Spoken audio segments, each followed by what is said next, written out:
Social মিডিয়াটাকে আপনি কিভাবে দেখেন? প্রত্যেকটা বিষয়ের যেমন আসলে পজিটিভ সাইড নেগেটিভ সাইড থাকে, তো অবশ্যই সোশ্যাল মিডিয়ারও নেগেটিভ সাইড কিছু আছে। বাচ্চারা এক ধরনের ডিভাইস নির্ভরতা তৈরি হয় এবং সেইখান থেকে বের করে আনার জন্য তো পরিবারের এক ধরনের দায়িত্ব আছে।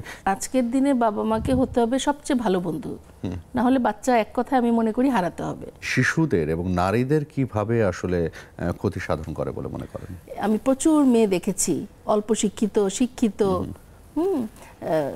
মোটামুটি ম্যাট্রিক ইন্টার পাস একটা মেয়েও কিন্তু করোনাকালে পরিবর্তন এনেছে, অনেক ঘরে বসে রান্না করে হোক, এটা কিন্তু অনেক একটা ভূমিকা রেখেছে। ইভেন আমি কর্মজীবী, আমি নিজেও কিন্তু করোনায় নিজের রান্না খেতে ভালো লাগছে না, অনলাইন থেকে কিনে খেলাম। গ্রাম বাংলার ছোট ছোট বিষয়গুলো আপনি তুলে ধরার চেষ্টা করেন, এটা কেন ভালো লাগা থেকে নাকি আসলে? অবশ্যই ভালো লাগা থেকে। আমি তো দেশকে কেনা ভালোবাসে, সেটা একটা বিষয়।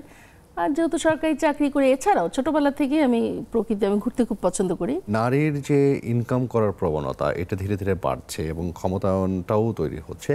এই জায়গাতে আসলে আর কি ধরনের পরিবর্তন আমরা দেখতে চাই নারীকে ক্ষমতায়িত করতে? আমি নাহিদ সুলতানা মল্লিক, আমি আসছি নেক্সাস টেলিভিশনে, চোখ রাখুন।